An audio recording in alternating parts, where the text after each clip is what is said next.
Y yo quiero que me prestes mucha atención hoy, porque hoy es un día para sincerarnos, es un día para ser brutalmente honestos, que no es lo mismo que ser honestamente brutos, ¿no? Brutalmente honestos. Porque si no me dicen que nos dijo bruto, no. Brutalmente honestos, descarnadamente sinceros. Y yo necesito hacer un trato hoy. Primero, contar con tu honestidad intelectual, tu honestidad anímica, espiritual, y que abras tu corazón. No te voy a pedir que me digas nada, pero que oigas este mensaje con el corazón abierto. Por eso hablo de honestidad intelectual, de abrir la mente para decir, sí, yo estoy dispuesto a que Dios me hable, sea lo que sea que me tenga que hablar. Y yo prometo por mi parte, esta es la otra parte del trato, porque un trato siempre es bilateral, prometo abrir mi corazón, contarte una de las tantas batallas que me ha tocado librar por muchas décadas, y creo que es la primera vez que lo voy a contar. Pero lo cuento de modo que te aliente, que sientas que no estás solo aquí en el mundo donde estés mirándome, no estás solo en esto que estás viviendo. Dicho esto, paso a transmitirte lo que creo que Dios me dijo que te dijera. Voy a hacer el torpe intento de transmitirte tal cual, sin omitir ni agregar una palabra a lo que creo es la revelación de Dios para este día. Yo estoy convencido que una cosa es sentirnos amados por Dios cuando nuestra vida está en orden y sentimos que nuestra vida le agrada al Señor. Entonces, la autoaceptación es relativamente fácil. Uno sabe que está intentando agradar al Señor, que tiene una vida medianamente en santidad. Digo medianamente porque hasta donde nos alcanza la mente no hemos metido la pata y ahí nos sentimos amados. Incluso hasta nos agradamos a nosotros mismos durante esas temporadas de la vida. Cuando uno está fuerte y está bien arriba y está viviendo una temporada linda con el Señor, de oración, de llenura, que está leyendo la Biblia más que nunca, uno es como que siente que está al control de todo, al timón de su propia vida, y se cristaliza una sensación de seguridad, de tranquilidad, de paz. Pero ¿qué sucede cuando la vida se torna difícil, como lo es? ¿Qué sucede cuando empezamos a tropezar, cuando pecamos, cuando fracasamos, cuando nuestros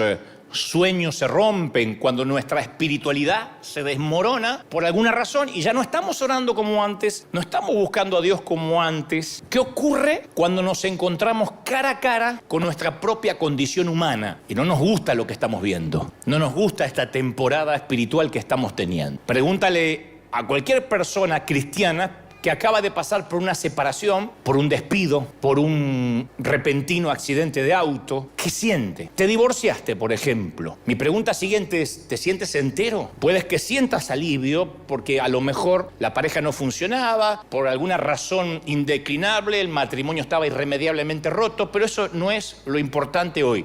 La pregunta es, ¿cómo te sientes ahora ante Dios? Tu sensación de seguridad ¿quedó intacto o sientes como que hay cierta fragilidad? ¿Cómo queda tu sentido de autoestima después de un infortunio o después de algo que no estabas esperando? ¿Todavía te sientes como el hijo amado de Dios? ¿O sientes eso que yo he sentido por mucho tiempo, que uno es amado por Dios cuando tiene una vida más o menos perfecta y no es tan amado por Dios cuando uno tiene una vida más o menos rota? Hay temporadas que se nos olvida que nuestra caída, que nuestros errores no lo impiden a Dios que nos ame. Hagamos lo que hagamos, no hará que Dios nos ame menos. No es una apología esto de pecado. No estoy diciendo, haz lo que quieras, lo que se te dé la regalada gana y Dios no le importa. No, se entristece, pero no te deja de amar. Y ya sea que lo entendamos o no, Dios nos ama. Está presente en nuestra vida, habita en nosotros, nos ofrece una compasión que no se compara con nada que hayamos leído en un libro o escuchado en un sermón. No sabes cómo te ama el Señor. Es lo primero que quiero que sepas, que te grabes en tu corazón.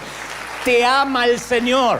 No, tienen que aplaudir más fuerte que eso, que se escucha en el mundo.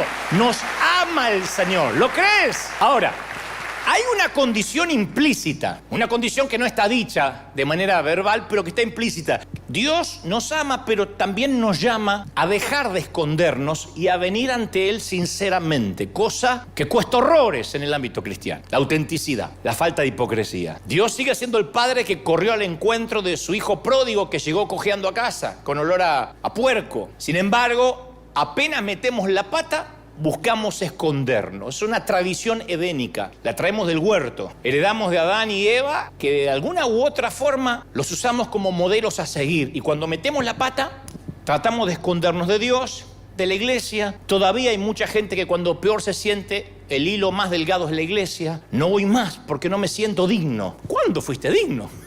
¿Cuándo? Viniste a la iglesia porque tu santidad lo ameritaba. ¿Pero por qué nos escondemos? Porque no nos gusta lo que vemos en ciertas temporadas de nuestra vida. Entonces, ¿qué hacemos? Fabricamos un falso yo. Fabricamos un yo admirable, medianamente atractivo, espiritual, superficialmente feliz, porque la felicidad no es tal, es superficial, es playita.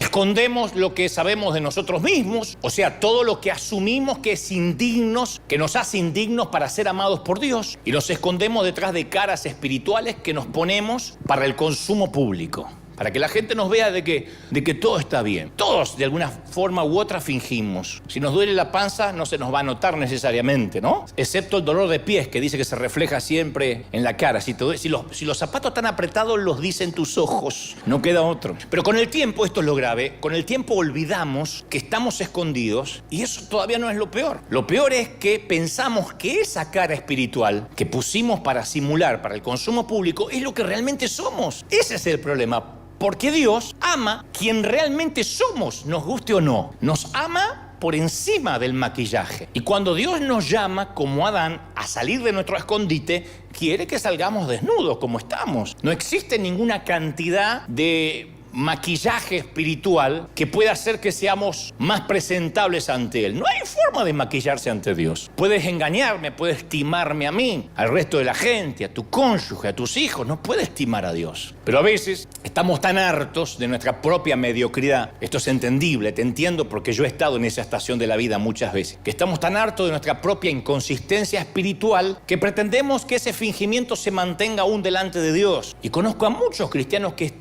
se encuentran derrotados por el arma psicológica más fuerte acaso que Satanás tiene. Ese arma tiene la eficacia de un misil nuclear, la baja autoestima. Hay de los ministros que tienen temor a predicar en contra de la baja autoestima porque dicen eso es nueva era, eso es empoderar a la gente, es humanismo. Pero yo creo que es un arma sigilosa del enemigo. La mayor arma psicológica de Satanás es una sensación visceral que viene de acá, de inferioridad, de insuficiencia, de no dar la talla, de baja estima. Y ese sentimiento pone grilletes en muchos cristianos, sin importar las experiencias espirituales que han tenido, lo mucho que conozcan la palabra de Dios. Hay muchos que, a pesar que entienden su posición como hijos de Dios, están atados a un terrible sentimiento de inferioridad, de culpa. Satanás es el gran acusador y te acusa. Te acusa hasta por tu tentación. ¿Cómo podés tener esos pensamientos? Alguien dijo alguna vez que si los pensamientos sexuales que tienen la mayoría serían expuestos en una pantalla, el mundo sería un caos. ¿Cómo puedes tener esa fantasía? ¿Cómo puedes pensar eso de otra persona? Y esas cadenas es el malestar dominante que paraliza a los cristianos y asfixia el crecimiento. No maduramos, porque la culpa no nos deja madurar. Y algunas personas, cuando son criticadas o rechazadas, piensan, bueno, ahí está. Lo dijo. Esto demuestra que soy un fraude. Esto que me dijo demuestra que realmente no sirvo. Y le damos mente a aquellas cosas que nos dicen que tienen que ver a veces con una crítica despiadada, pero que la creemos. Y ahí empieza el autorrechazo, que es el mayor enemigo de la vida espiritual. Porque el autorrechazo contradice la voz sagrada, divina de Dios que nos llama amados. Por eso te empecé diciendo, te ama el Señor. Pero cuando uno está autorrechazado, no puede sentirse amado. Mira, cuando yo tenía 5 años... He contado muchas veces el episodio. El impostor o el falso yo que me armé nació como una defensa contra la tristeza y la soledad. A los 5 años uno no es tan maquiavélico como para decir voy a ser hipócrita, voy a simular en la iglesia. 5 añitos. Pero yo me inventé un falso yo para sobrevivir a la soledad, al no sentirme amado. El impostor dentro mío me susurró, Dante, nunca más seas tú mismo porque a nadie le gusta cómo eres. A nadie le gusta cómo hablas. A nadie le gusta ni tu físico, ni tu manera de ser, ni nadie está feliz porque naciste. Acuérdense que yo una vez le dije a mi mamá a los 4 años y medio, mami, ustedes me quisieron tener. No, querido, fuiste un susto. Después te explico. Cuando te dicen que fuiste un susto, no es que te esperaban con el cuarto pintadito de celeste. No, naciste por una noche de avivamiento descontrolada del viejo, y ahí está. Después me enteraría los intentos de mi madre por abortarme para que el cáncer no terminara de matarla, etc. Entonces todo eso de una forma u otra marca tu vida de adulto. Entonces mi impostor, que vivía dentro mío o que nació dentro mío, me dijo, invéntate un nuevo ser para que todo el mundo admire y nadie sabrá quién realmente eres. Así que me convertí en un buen chico, cortés, discreto, atento, muy respetuoso, un señorito, en un caballerito cuando era chiquito. Leí mucho, con voracidad, leí aleatoriamente todo lo que pude tener a mi alcance en la biblioteca que mi mamá me había heredado. Dibujé mucho, todo tipo de caricaturas, dibujos humorísticos. Pero me sentía acosado en cada momento por la sensación de abandono, de rechazo, que no había nadie allí para mí, que no me amaban. Y aprendí que dibujando, siempre que dibujaba, venía una tía, un pariente o en el colegio, dibujando, me daba cierto reconocimiento y la aprobación que yo siempre buscaba con desesperación. Entonces me daban un papel y yo empezaba a dibujar en cualquier reunión familiar, en noches de Navidad, de Nochebuena, Navidad,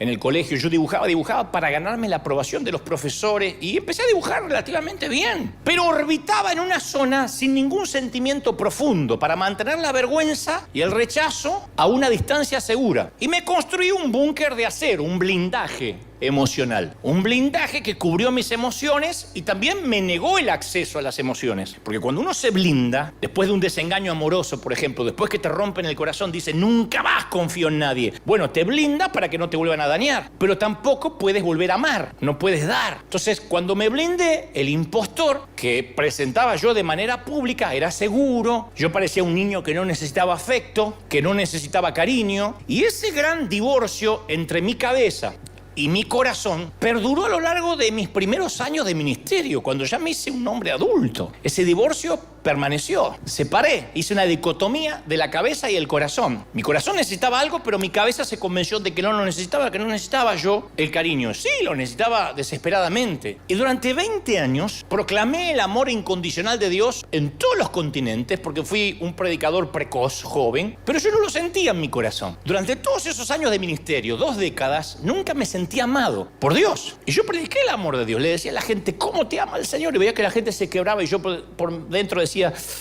mirá si Dios me amara así también. Pero me convencía que si se lo decía a otros, por lo menos algo estaba haciendo. Me las arreglé para ocultar esa falencia, para ocultar esa necesidad. Pero la palabra dice que todo lo que los cristianos mantenemos oculto, seguimos viviendo en una mentira. Una mentira que nos termina dañando. El apóstol Pablo dijo en Efesios capítulo 5, versículo 12, las cosas que se hacen en secreto son aquellas que avergüenzan a las personas aún al mencionarlas. Pero cualquier cosa que es expuesta por la luz es iluminada, y lo que es iluminado se convierte en luz. Lo que mantenemos en la oscuridad, al iluminarlo, se convierte en luz. O sea que Dios no solo perdona nuestros hechos vergonzosos, sino que incluso nos promete que va a convertir lo que a nosotros nos parece oscuro, lo peor de nosotros, en luz. Pero en un vano intento, a veces por borrar nuestro pasado, privamos a los demás del don de sanidad. Podemos impartir. Porque este es el tema. Si uno oculta las heridas, si uno se vuelve hipócrita, un cristiano hipócrita, como hay tantos, que ocultamos las heridas por miedo, por vergüenza, por esnobismo, porque se estila, por el status quo, nuestra oscuridad interior no puede ser ni iluminada por el Señor, ni nos convertimos en luz para los demás. No podemos ser de bendición para nadie. ¿Cómo vamos a ayudar a un divorciado si ocultamos el divorcio? ¿Cómo vamos a ayudar a una mamá que abortó si tenemos terror de contar que algún día abortamos? Al ocultar las heridas no podemos iluminar a nadie. Una vez yo te conté de una famosa obra teatral inglesa de un solo acto que se llama El ángel que agitaba las aguas, que está basada en Juan 5:1. Es una obra teatral magnífica que dramatiza el poder del estanque de Betesda para sanar cada vez que el ángel agitaba las aguas. Y en esta historia teatral, una versión libre, una licencia que se da el autor, aparece un médico que siempre se acerca al estanque con la esperanza de ser el primero en arrojarse cuando las aguas se muevan, porque él quiere ser sanado de su melancolía. Es un hombre melancólico, es un hombre abúlico, triste, tiene una tristeza que arrastra, y él dice, yo sé que si me meto en las aguas, esto en la obra teatral, ¿no?, en la versión libre del autor, si me meto en las aguas voy a sanar mi melancolía. Y el ángel en la historia finalmente aparece y detiene al médico justo cuando está listo para entrar, porque finalmente él va a ser el primero. Y el ángel dice, retrocede, doc, tú no. Y él dice, ¿por qué si me toca? Retrocede, doctor, tú no. Dialogan un poco y el ángel le termina diciendo, mira, sin tus heridas, doctor, ¿dónde estaría tu poder y tu autoridad para sanar a otros? Es tu tristeza, es tu melancolía lo que te da autoridad, lo que hace que tu voz penetre en lo profundo del corazón de los hombres y las mujeres. Pero si eres sano, eres perfecto, no vas a poder ayudar a nadie. Los mismos ángeles no pueden alegrar a los niños tristes de la tierra, como lo puede hacer un ser humano quebrado por los avatares de la vida como eres tú. Y ahí agrega una frase magnífica y le dice, en el servicio del amor solamente los soldados heridos pueden servir. En el servicio del amor solamente los soldados heridos pueden servir.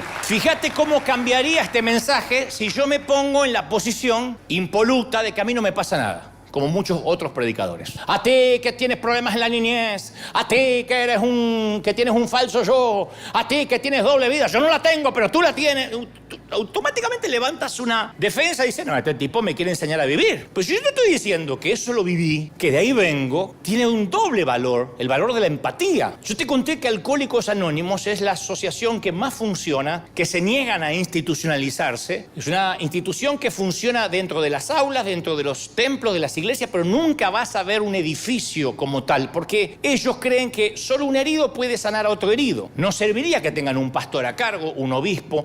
Tiene que ser un ex alcohólico ayudando a otro ex alcohólico o a otro alcohólico a ser sobrio. Ese ex alcohólico que ayuda sabe que no puede bajar la guardia porque puede ser alcohólico en cualquier momento otra vez. No hay un momento que dice yo ya nunca más voy a caer en el alcohol y por eso ayudo a otros. Es un herido sanando a otro herido. El que estuvo en el alcohol y tiene un problema con esa adicción tuvo su vida al descubierto, de modo que llevó su vida al borde de la destrucción por el alcoholismo. Y cuando estas personas resurgen, que van contando los días que no toman, llevo 30 días limpios, llevo un año y medio limpio, sin consumir. Cuando esta gente resurge del infierno, de la adicción, tiene una comprensión, una sensibilidad, una empatía para ayudar a otros compañeros alcohólicos, ¿no? Porque ellos mismos tienen que estar luchando. Eso es lo que percibe la gente cuando un predicador te dice, yo también vivo lo mismo que vos. Yo no llegué a un nivel que no necesito orar, que no tengo tentaciones, y ustedes humildes mortales escuchen ovejerío de Dios. Yo siempre digo, y algunos colegas me dicen, no te muestres vulnerable, eso no le hace bien a la gente. Le digo, no, al contrario. Los que salieron del alcohol o están saliendo, están peleando o de las drogas, no se permiten olvidar su vulnerabilidad. El que está firme, mire que no caiga. Entonces uno no se puede olvidar que estamos rotos. Las heridas son reconocidas, aceptadas, mantenidas a la vista. Y esas heridas son utilizadas para iluminar sus propias vidas mientras traen sanidad a los otros. Tus heridas traen sanidad a los otros. Cuando sales de algo donde literalmente sentías que tu vida se iba a pique, puedes decirle a otro que cree que su vida se está yendo a pique, no bajes los brazos, no te entregues. Yo pasé lo mismo y salí. ¿Cómo saliste? Te voy a contar. ¿Y ya saliste para siempre? No, pero todos los días la estoy peleando. Entonces es un cordón de 3 dobleces, 2 personas que están peleando por lo mismo. Este es un eco del clamor de Pablo en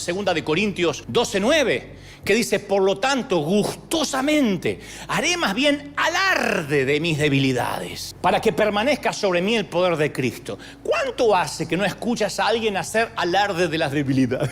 Pablo dice, yo hago alarde de mis debilidades. ¿Quién hace alarde de las debilidades? ¿Cómo te va, hermano? Bien, bien, mujeriego como siempre, pero acá ando. ¿Cómo te va, hermana? Y acá, lengua de víbora, chusmeando, viendo a quién puedo sacarle el cuero. Nadie. Nos ponemos una máscara. Pero si uno oculta su cicatriz y vive tras el impostor, no puede ayudar a nadie. Ojalá los predicadores, yo no me voy a poner en predicador de predicadores, porque soy simplemente un torpe mensajero, pero ojalá entendamos esto, la mayoría de los que transmitimos el mensaje, que lo que más bendice es alguien que se muestra vulnerable y te dice, mira, yo también lucho con lo mismo, te voy a contar cómo lucho, no cómo luché cuando era inmaduro como tú, no, cómo sigo luchando. Esa es la gran contradicción de la iglesia, de Cristo, que apenas nos entregamos al Señor, lo primero que aprendemos es a fingir. El lugar donde más se finge en toda la tierra es dentro de las paredes de una iglesia.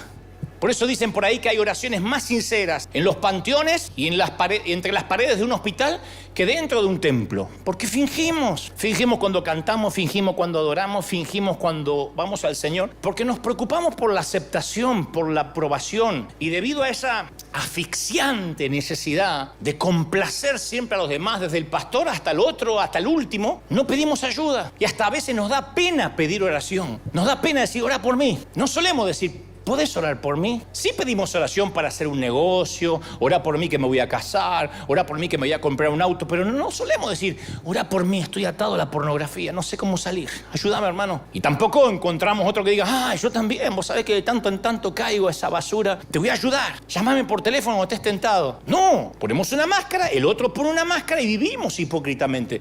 Es el miedo a no estar a la altura de las expectativas de los demás, al parecer santo, más espiritual de lo que somos. Entonces es una locura, porque si esto es un hospital y la gente enferma finge estar sana, pierde el sentido el ser médico y pierde el sentido ser enfermo. ¿Y cuándo nace ese falso yo? Generalmente en la infancia o en la adolescencia, cuando no nos sentimos amados, cuando nos sentimos rechazados. No hay que ser huérfano para esto, Pues yo no lo fui. Sin embargo, yo no me sentí amado por razones que no vienen al caso. Pero entonces, para lograr aceptación y para lograr amor, el falso yo suprime u oculta los sentimientos de modo que hace que la honestidad emocional, la honestidad espiritual sea imposible, o sea, nula. Nunca más mostramos los sentimientos. Vivir a partir del falso yo nos crea un deseo compulsivo de presentar una imagen perfecta al público. ¿Cómo estás? Bien. Y estamos sufriendo para que todo el mundo nos admire y nos conozca como somos y tenemos el mejor matrimonio y los hijos nuestros son los más estudiosos y hasta nuestra suegra es santa. Mirá lo que te digo, a dónde llega el fingimiento. Entonces la vida del impostor necesita experiencias externas para proporcionar una fuente personal de significado. El impostor no es quien es lo que hace. El impostor toma identidad de lo que hace, no de quién es. Eso es lo peligroso. Toma identidad de lo que hace, no de lo que es. Son aquellos que si no están sirviendo a Dios, perciben que ya no tienen valía, que ya no valen para Dios, que Dios ya no los ama. Es que yo no puedo estar sin hacer nada, porque sienten que si no hacen, no tienen valor. Son las personas que tienen que anteponer a su nombre la palabra doctor, pastor, apóstol, porque si su estima no está relacionada con lo que hace, él no le alcanza con lo que es. Entonces el falso yo trata de encontrar su identidad haciendo para el Señor en lugar de estando con el Señor. Son la gente que cuando vino la pandemia se le desmoronó el mundo, les agarró un terremoto emocional. Es que yo iba a la iglesia todos los días y servía en las células y era ujier y ahora tenés que orar en tu casa. No puedo. Se sintieron que Dios los dejó de amar porque su identidad estaba asignada por lo que hacía. Y la mayoría nos dejamos engañar por esa mentira. Que Dios se complace con nosotros cuando hacemos algo por Él, cuando diezmamos, cuando nos congregamos, cuando oramos, cuando cantamos. Por muchos años yo escondí mi verdadero yo, el verdadero Dante, detrás del desempeño de mi ministerio. Imagínate, yo empecé a los 19 años, un pibito, un chamaquito. Todavía soy chamaquito, pero ahí era más. Y se te vuelan los pájaros. Porque yo construí una identidad a través de la tele, a través de libros, una agenda repleta de invitaciones. Tenía 23 años y tenía viajes por todo el mundo. Me pagaban para ir a todo el mundo a predicar. Mirá, este muchachito que Dios usa. Y yo llegué a la conclusión que si el mundo cristiano pensaba bien de mí, entonces no había nada malo en mí. Como que de alguna forma le cerraba la jeta a mis viejos, diciendo, mirá el hijo que tuvieron, no me valoraron, no me amaron. Y mirá cómo ahora el mundo me está invitando. Mirá cómo gente me escucha hablar. Tengo 23 años y estoy predicando en un estadio. Entonces, cuanto más invertía mi tanque emocional en mi éxito ministerial, más real se volvía el impostor. Y eso nos impulsa a darle importancia a cosas que no tienen importancia y nos va apartando de lo que es real. Entonces, empezaba el año y yo tenía enero, febrero, marzo y abril ya llenos de invitaciones, sentía que Dios me amaba y estaba todo bien. Si las invitaciones se detenían por alguna cosa, decía, Dios quitó su favor. Yo tomaba identidad de lo que hacía. Me están mirando diciendo, a mí me parece lo mismo. Sí, es así. Uno toma identidad de lo que hace. Porque el falso yo nos hace vivir en un mundo de engaño. No está mal servir a Dios. Está mal asignarse identidad con eso. Porque cuando uno se asigna identidad de lo que hace, no pasa a nivel ministerial, pasa a nivel familia. Hay mamás que en lugar de disfrutar ser mamá, toman identidad de los hijos. Su vida es, yo nací para tener hijos, para criarlos, para estar pendiente. Eso es lo único. Después me quiero morir. Cuando críe el último me quiero morir. No, ¿por qué te quieres morir? Pero hay damas que toman identidad de ser mamá. Y cuando el último hijo emigra y vuela a su propio vuelo, son esas abuelas insoportables que te mandan 72 mensajitos al día. Acuérdense de mamá. Acuérdense, estoy sola, me estoy muriendo. Papá no me habla. Porque tomaron identidad de los hijos. Que acá no pasa, pero yo sé que en otras partes del mundo sí. O tomar identidad de tu cónyuge. Es espantoso. Porque ya tu cónyuge parte, o el matrimonio se disuelve y tomabas identidad prestada. Eras una luna. Brillabas con una luz que no era tuya. Entonces no podemos reconocer cuando uno vive de una luz prestada, no podemos reconocer el vacío que hay en nosotros. Por el contrario, como servimos a Dios y estamos metidos en un montón de cosas, ignoramos ese vacío, barnizamos la verdad y distorsionamos la realidad. Y esto me trae a la mente las palabras del apóstol Juan, que dijo, si afirmamos que no tenemos pecado, en 1 de Juan 1:8, si afirmamos, no, yo no tengo pecado, nos engañamos a nosotros mismos y no tenemos la verdad. ¿Y qué es lo que te va a hacer libre? La verdad. Pero si uno dice, no, yo no soy así. Si uno afirma que no tiene pecado, seguimos en oscuridad. Entonces yo me acuerdo que mi deseo, mi anhelo de aprobación, ese que no tuve en la infancia, luego, de adulto, me hacía tambalear por un deseo a que me acepten, a que me amen. Yo quería que otros pastores me amaran. Hoy me río de eso, hoy no me quiere casi ninguno. En ese entonces yo deseaba que me aceptaran. Yo conté que yo he estado en congreso con un mensaje listo para miles de jóvenes, en una plaza de toros, en un lugar repleto, y se sentaba allí 2, 3 pastores y yo cambiaba el mensaje por uno más sofisticado, uno más bíblico, para ganarme la aprobación de esos 3, olvidándome de todos. Pedí perdón ya por eso. Creo que el Señor me perdonó. Hoy en día no me importa. Me interesa cumplir lo que Dios me manda a decir. Pero este es el tema más importante aquí. Dios no puede amar al falso yo. No podemos armarnos. Sí podemos, pero, a ver, no vamos a lograr que Dios nos ame, porque Dios no puede amar a un hipócrita.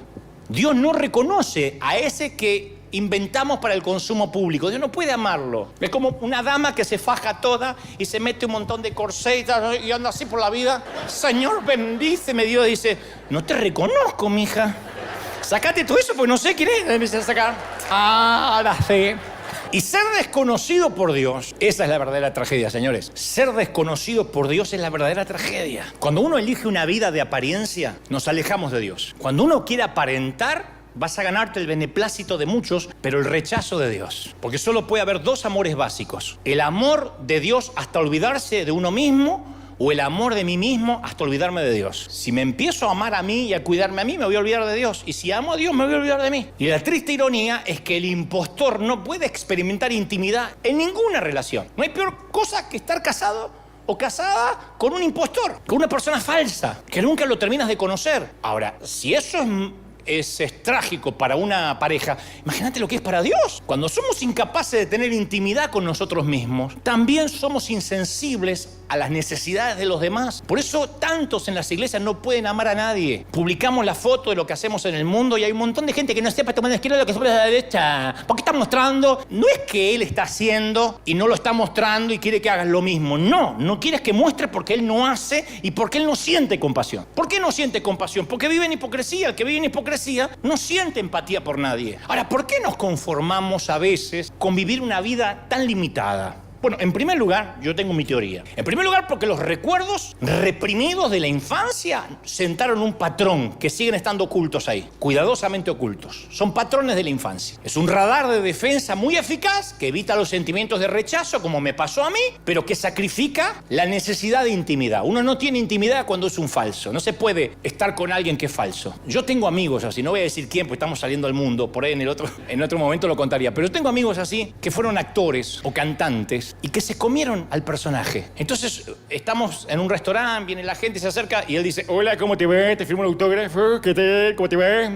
Querida, ¿qué tal? ¿Me conoces? ¿Me conoces? Pero qué raro, ¿de qué generación sos? Yo tengo 23, qué raro, tu mamá me debe conocer, ¿eh? Tu mamá me debe conocer, mis éxitos, ¿no conoces mis éxitos? Te firmo. La chica no quiere que le firme nada. Se va, quedamos solos y dice, vos sí te acordás de mis éxitos, ¿no? ¿Te acordás del hit que dice? Yo digo, no puede ser. Está enfermo. Se cree un famoso. Yo digo que hasta Messi en su momento tiene que dejar de ser Messi. Cuando está con su mujer, cuando está con los hijos. No, hay gente que vive en un personaje, vive en una cápsula de hipocresía. Esto con los cristianos evangélicos es un modus operandi. ¿Qué tal? Dios te bendiga, la paz del Cordero Inmaculado, lo redima de la concupiscencia de la carne. Ahí conmigo me estoy empoderando en el nombre del Señor. ¿De verdad?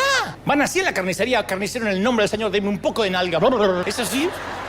No. Entonces, ese sistema de fingimiento, de apariencia, se construye desde los primeros años de vida. ¿Cuándo? Cuando detectamos que no somos amados. Y en segundo lugar, vivimos limitados. ¿Saben por qué? Porque vivimos así por cobardes. Porque una vida dedicada al qué dirán es una vida de pecado. Estás en pecado. Si estás viviendo por el que dirán, y te lo digo porque he estado en pecado mucho tiempo, estás en pecado. Aunque algunos lo disfrazan de, no, estoy cuidando el testimonio. El testimonio se cuida solo. No hay que cuidar el testimonio se cuida solo. Hay que cuidar el testimonio.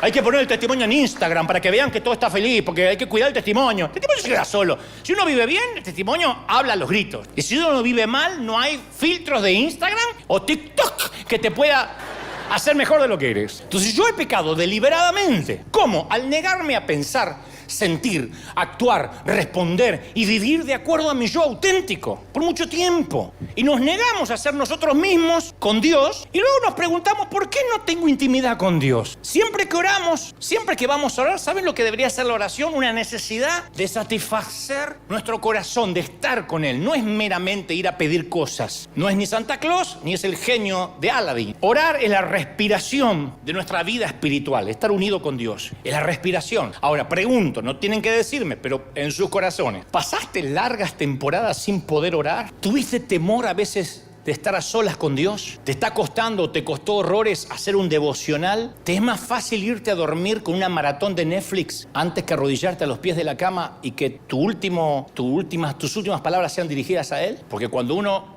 lo calma más el juego del calamar que Dios, ese es el impostor que vive dentro tuyo, no te deja orar. ¿Por qué? Porque el falso yo se resiste a la intimidad. El falso yo, el impostor que vive en ti, razona. Bueno, yo no oro mucho, pero sirvo un montón. Mira cómo tengo los pies de estar parado en la iglesia. Aparte, a mí me gusta tener comunión continua, espontánea, en el auto, en el inodoro. Yo no soy de ay, me voy a poner a orar, así como las religiosas. A mí me gusta cantar corito. No, tu falso yo tiene terror a estar solo con Dios. Porque si estás solas con Dios, descubriría que no es nada, que está vacío. Entonces ese falso, ese hipócrita que vive en nosotros se siente frustrado porque a la vez nunca oye la voz de Dios. Pero no puede oírla porque Dios no lo reconoce. Dios tiene adversión hacia el hipócrita. No perdió un solo minuto en las Escrituras en tratar de convertir a un hipócrita. Y mirá que tuvo paciencia con las prostitutas, con los recaudadores de impuestos, aún con los centuriones. No tuvo un gramo de paciencia. Lo dio como una batalla perdida con los hipócritas. Le dijo generación de víboras, serpientes, sepulcros. Porque no se puede Dios acercar a un hipócrita. Porque Dios detesta la mentira, la fachada, la máscara. Entonces la oración está muerta para cualquier identidad que no venga de parte de Dios. Por eso hay que salir fuera del escondite, mostrarnos. Porque cualquier cosa que sea negada no se puede curar. Las heridas tapadas no cicatrizan. Y si negamos, no podemos tener curación. Tenemos que reconocer, wow, soy un hipócrita, estoy habitando en un mundo irreal. Mi vida no es internet, no es las redes. Viste que hay gente que todo el tiempo, no es las redes, no es las redes. Aceptar la realidad de nuestro pecado significa aceptar, bueno, este soy yo, soy auténtico, este soy yo. A ver, no descanso en este soy yo y ya. No, este soy yo, a ver qué puedes hacer con los pedazos rotos de mi vida. Judas no pudo enfrentarse a su sombra, Judas no pudo. Pedro sí. A mi humilde entender, fue menor lo que hizo Judas que Pedro. Judas lo entregó, Pedro lo insultó 3 veces. Lo negó y lo insultó. Maldijo. Pedro se hizo amigo del impostor. Dije, este soy yo. Judas se enfureció contra él, le costó la vida. Porque acuérdense que el suicidio no ocurre de un impulso repentino, sino es un acto que ha sido ensayado durante años bajo patrones de rechazo. Son años y años de mentiras del enemigo y un día la cabeza explota y se quita la vida. ¿Ustedes recuerdan a Don Quijote, la obra de Cervantes, cuando el caballero de los espejos le miente y le dice al Quijote, vea usted mismo cómo es en realidad, descubra que usted no es un noble caballero, sino un idiota espantapájaros de hombre? Y el encantador le miente cuando dice, tú no eres ningún caballero, sino un tonto simulador. Mira las cosas como realmente son. ¿Qué ves, Quijote? ¿Sabes lo que eres? Un tonto que está envejeciendo. Y el padre de la mentira hace lo mismo, tuerce la realidad, nos distorsiona la realidad, nos distorsiona el espejo y te dice, tú no vales nada a menos que finjas. Eres un espantapájaros, no vales nada, tienes que fingir porque si no en la iglesia no te van a aceptar. Sí, pero mi matrimonio anda mal. No, tienes que decir que anda bien. Pero mi hijo está en rebeldía, no lo cuentes porque lo van a sacar de servir al Señor. Pero conozco a alguien que tiene problemas con su orientación sexual, que se calle la boca, se meta dentro del closet lo más que pueda. ¿Por qué? Porque lo van a echar de la iglesia, lo van a discriminar. Y entonces tapamos y tapamos. ¿Y quiénes son los principales tapadores? Nosotros, los pastores, los más timadores, los más hipócritas, los que nos paramos acá como diciendo, yo vengo de estar toda la noche orando y traigo una revelación fresca, me está bajando ahora el mail. Nosotros sugerimos eso y la gente lo alimenta. Mira, yo me acuerdo cómo Dios me sanó del síndrome del impostor. Bueno, estoy en recuperación, ¿no? Pero cómo fue la primera sanidad. Fue durante el año 2008, en unas largas caminatas por la noche, cuando vivíamos en Florida. Yo me sentía que no tenía valor. Había salido de la Argentina, que era donde me conocían mucho, y ahora era una nota más en un gran pentagrama musical viviendo entre los gringos y los venezolanos en Weston, Florida, Miami, y yo no estaba haciendo nada para ganarme, creía yo, la aprobación de Dios. No estaba haciendo nada para ganarme su afecto, su favor, su amor. Y una noche estaba lloviendo y el Señor me dijo mientras que yo iba caminando, tú eres mi amado. No me lo olvido más, por eso siempre se lo repito a la gente.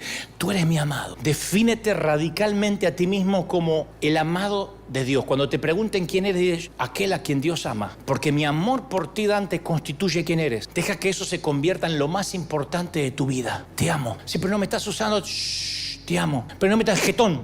Te amo. Bueno, lo de jetón creo que no lo dijo, pero yo lo percibí. Entonces la base de mi patrimonio personal no son mis bienes, no son mis talentos, no es la estima de los demás, no es mi reputación, no son los aplausos, no son las críticas despiadadas. Yo me quedé anclado en Dios, en cuya presencia cada vez que voy estoy desnudo, que me vuelve a decir, cómo te amo, tú eres mi hijo amado, Dante, te amo, te voy a dar el amor que no te dieron tus padres, que no te dio la iglesia. ¿Lo crees? ¿Cuántos quieren ese Dios? Díganme amén. Yo pensé que Dios había perdido su interés en mí. Un año en que y eso que salía a predicar. Pero yo me sentía que durante la semana no hacía nada. Y Él me habló a través de Isaías 49:15. Me dijo, ¿puede una madre olvidar a su niño de pecho y dejar de amar al hijo que dio a luz? Aunque ella se olvidara, yo nunca te voy a olvidar, jamás. Yo te di a luz, yo te parí. ¿Tú lo crees? Y ahí yo sentí que el impostor se desvaneció y yo entré en contacto con mi verdadero yo, con mi verdadero ser, con mi Dante auténtico. No me gustó lo que vi, pero mi anhelo de reconocimiento desapareció. O empezó a desaparecer, no digo fue así, pero empezó a desaparecer. Porque solía suceder que nunca me sentía seguro conmigo mismo, a menos que estuviera desempeñándome a la perfección. Si yo predicaba bien, por ejemplo, en un congreso y me iba detrás y decía, tremendo cómo Dios te usó. ¿En serio? Sí, en un momento cuando hiciste así la gente se cayó. ¿Así? ¿Cómo así? ¡Oh! Sí, señor, tremendo. Entonces yo me iba a casa sabiendo que me comía el mundo. Yo era Justin Bieber, la Kardashian. Yo sentía que, aleluya, y, no, tremendo. Y entonces trataba de salir rápido de la zona privada para meterme entre la gente, para ver que la gente me alimentara el ego. Pero no es que yo diga, ¡ay, qué orgulloso! No, yo luchaba con todo lo contrario. Yo me sentía una cucaracha. Entonces yo iba entre la gente, hermano, ¡ay, no! ¿Lo viste? Había un ángel detrás de él. Y yo estaba, y me acariciaba el ego. Y me quedaba un rato en el estacionamiento a ver si me quedó alguien por decir algo que me quería decir. Pero así todo, cuando uno vive de los aplausos, llega una crítica y te liquida. Venía alguien y decía, la verdad es que te veo poco espiritual, ¿eh? Esta prédica la estás repitiendo mucho, ¿no tenés otra? ¿Eh? Y esa palabra me liquidaba. Vamos a comer, Dante. No, me voy al hotel, estoy cansado, me voy al hotel. Me quería tirar en el hotel, taparme con la manta, me sentía una porquería. Yo dependía de un ganso que por ahí ni escuchó lo que opinan en las redes. Sos un falso profeta. Y se va a mirar porno. Entonces, uno le cree. Mi deseo de ser perfecto había trascendido mi deseo por Dios. Entonces, traumatizado, tiranizado por esa mentalidad, interpreté la debilidad como mediocridad y falta de espiritualidad. Me sentía seguro con Dios solo cuando yo me veía noble, usado, sin cicatrices, sin miedo, ganador. Encima el ámbito evangélico no ayuda porque uno va a canales de televisión cristianos, a radios cristianas y todos se mueven así, todos están con sus trajes de diseño y todos huelen rico, aleluya, y llegan todos con sus guardaespaldas. Entonces uno dice, wow, todavía tengo que llegar a eso, todavía me falta, todavía no tengo guardaespaldas. No sé quién me va a querer matar, pero tengo que tener uno. No sé para qué sirve, pero se usa. Entonces, y Jesús me quitó el velo del desempeño perfeccionista y cuando fui perdonado y libre fue como que si me extirparan un tumor. Aprendí a vivir el hoy, el momento presente. Dejé de proyectarme hacia el futuro. Uy, si me invitan acá, por ahí me ve aquel y me lleva allá. Me dejó de importar el deslumbrar a otros. Perdí el miedo al que dirán. Vos no sabés la libertad que es vestirte sin que te importe el que dirán. Porque hay gente que va caminando así. Es que la moda duele. ¿Y por qué te duele? Está bien, no va a venir en chanclas, pero pucha. Aprendí una nueva forma de ser conmigo. Me empecé a llevar bien conmigo. Dije, qué buen tipo soy. No era tan malo. Me sentí amado, valorado. Y el quitarme la máscara me liberó del temor a los hombres. Me liberó del temor a lo que van a pensar de mí, del miedo a abrirme, a ser vulnerable, el miedo a que me conozcan tal cual soy. No sabés lo que era. En esos años yo predicaba y después estaba perseguido un mes por lo que había predicado. Ay, no tenía que haber contado eso. Ay, qué estúpido. Ay, quedé como un bobo cuando dije ese chiste. Ay, no. Y ni te digo si alguien decía, en un momento se te salió el pañuelito un poco más. Ay, ¿por qué no me avisaron? Ay, qué estúpido, tenía el pañuelito salido. ¡Un inseguro! Hace muchos años ya. No importa, trecuerno ahora. Pero mi lema comenzó a ser, nada que proteger, nada que perder. No tengo que proteger ninguna reputación. Yo soy el amado del Señor. Si soy el amado del Señor, me vuelvo seguro, inmune a las críticas, a los aplausos. Además, escucha, cuando conozcas a tu ser auténtico, ese es el ser más extraordinario, el auténtico, el que más subyuga. Ese es el que enamora, el que subyuga, el que atrae, el auténtico. Ese yo discreto que tiembla en el invierno, que suda en el verano, que se despierta con el ojo hinchado, que va reptando hasta el baño para ir a orinar, que se abre camino a través del tránsito entre los chinitos, que compra en el supermercado, que saca el tacho de basura, que es feliz tomando una copa de Malbec mendocino que deberían tomarlo para la Santa Cena para que esté ungida. Mientras que el impostor asigna su identidad en la adulación o la crítica, el verdadero yo afirma su identidad al saberse amado. Y el auténtico encuentra a Dios en las cosas cotidianas de la vida, no en la búsqueda de experiencias místicas. ¿Viste que hay gente que si no se cae, si no le agarra la tembladera, Dios no lo tocó? Hace poco alguien se fue de esta iglesia y dijo, me voy, acá no hay mucha chiripiorca. Bueno, vete todos los capítulos del Chavo y que te agarre la chiripiorca Cuando te canses, volvé. Gente que le gusta la espuma, porque siente que esa es su identidad. Ay, me agarró la tembladera, ay, me agarró y ahí siente que Dios lo tocó. Yo todo lo que quiero decirte es, tú eres el amado. Vos sos el amado. Mi único deseo es que se grabe en tu rincón, en el rincón de tu ser. Eres el amado. Diga conmigo, soy el amado. Fuerte, soy el amado.